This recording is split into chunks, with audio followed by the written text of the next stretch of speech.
Have you ever wondered who the two witnesses in the book of Revelation might be? We're about to embark on a fascinating journey, diving deep into the biblical narrative, exploring the identities and roles of these two mysterious figures. They have sparked curiosity, debate, and a myriad of interpretations throughout centuries. Who could these two witnesses possibly be? What was their purpose? In the next few minutes, we will delve into the mysteries of these two enigmatic figures. To understand the two witnesses, we must first comprehend the context in which they appear. The book of Revelation, also known as the Apocalypse of John, is the final book of the New Testament. It stands apart from the other books of the Bible due to its vivid imagery and prophetic visions, which have sparked centuries of debate and interpretation. Written by John the Apostle while he was exiled on the island of Patmos, the book outlines a series of cataclysmic events that precede the end of the world. John's apocalyptic visions are characterized by dramatic symbols and metaphors. The use of numbers like 7 and 12 is significant and recurring. The number 7, for instance, represents perfection and completeness, while 12 signifies God's power and authority. The book of Revelation is not an easy read. It is filled with visions of beasts, angels, plagues, and battles, all leading to the ultimate triumph of good over evil. Among these visions, we find the two witnesses who appeared during a time known as the Tribulation. The Tribulation, as described in the book of Revelation, refers to a 7-year period of immense suffering and hardship. It is during this time that the world will face its darkest hour, and it is also during this time that the two witnesses will emerge. These witnesses, who are given power to prophecy for 1,260 days, are integral to the unfolding of the end times as foreseen by John.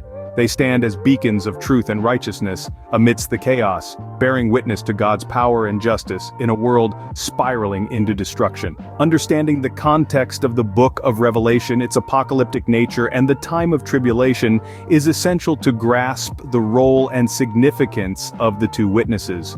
Their appearance is not random, but rather a pivotal event in the grand narrative of the end times as depicted by John. Now that we have the context, let's move on to the two witnesses themselves. The two witnesses, as described in Revelation, are endowed with great power. They are not just any ordinary individuals, they are prophets, clothed in sackcloth and attire symbolizing repentance and mourning. Their mission? To prophesy for 1,260 days, delivering God's message to the world amid tribulation. These witnesses have the ability to perform miracles, serving as testament to their divine authority. They can stop the heavens from raining during the days of their prophecy, turning the world into a barren land. They have the power to turn water into blood, reminiscent of Moses' miracle in Egypt. And they can strike the earth with any kind of plague as often as they wish, demonstrating the severity of God's judgment, but don't think of them as bringers of doom. They are God's mouthpieces, His final warning before the end times. Their miracles and prophecies are meant to guide humanity towards repentance, to offer a chance for salvation. They act as beacons of light, guiding those lost in the darkness of tribulation. Yet, their divine role doesn't exempt them from the trials of this world. In fact, it makes them prime targets. They will face opposition, persecution, and ultimately death.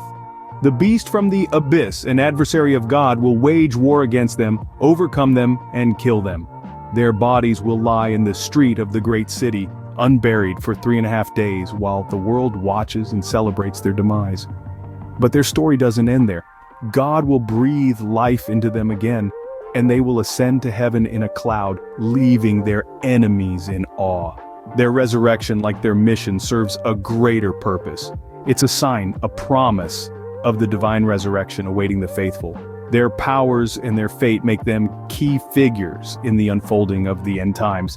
They are agents of God's mercy, His final plea for mankind's repentance, and a testament to His promise of resurrection. They are the two witnesses, key players in the grand narrative of Revelation.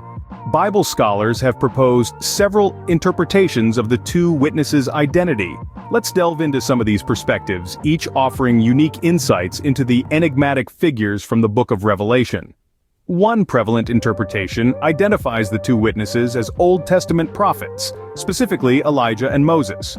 This view stems from their miracles, which bear a striking resemblance to those performed by Elijah and Moses. Elijah was known to call down fire from heaven and stop the rain, while Moses turned water into blood and brought forth plagues, much like the two witnesses in Revelation.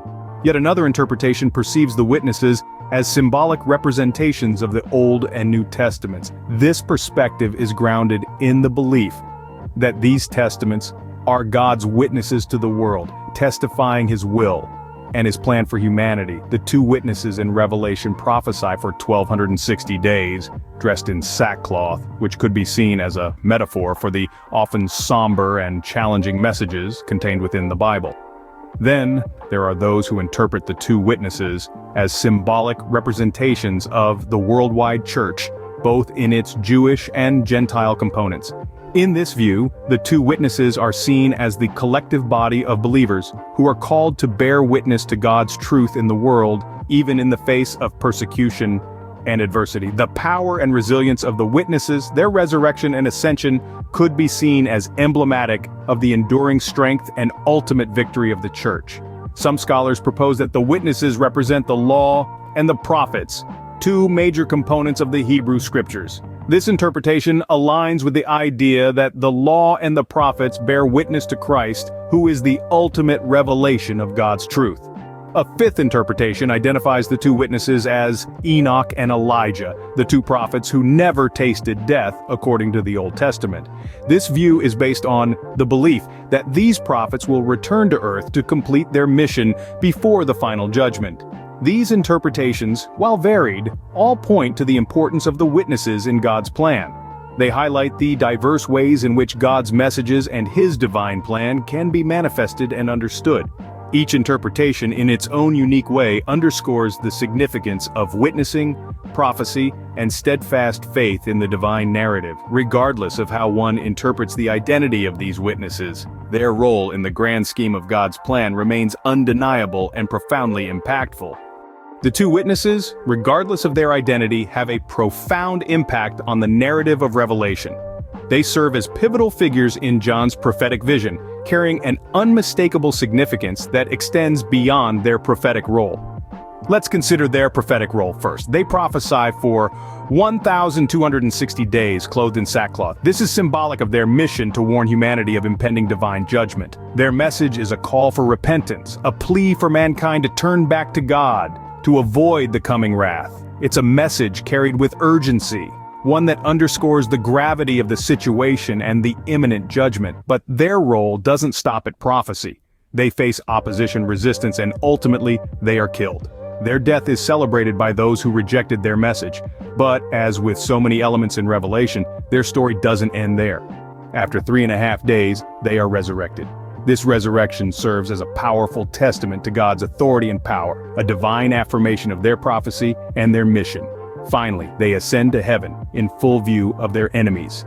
This ascension is not just a victory over those who sought to silence them, but it's also symbolic of God's ultimate triumph over evil. It's a bold statement, a clear signal that despite the challenges, the setbacks, and the opposition, God's plan will prevail. The journey of the two witnesses, from prophesying God's judgment to their ascension, is a microcosm of the broader narrative in Revelation. It encapsulates the themes of warning, judgment, death, resurrection, and ultimate victory that pervade the book. In conclusion, the two witnesses provide a lens through which we can understand the complex, layered narrative of Revelation. Their story is a reminder of the power of prophecy, the reality of divine judgment, and the unyielding hope of resurrection and ascension. Their journey from prophecy to ascension is a pivotal moment in the Revelation narrative.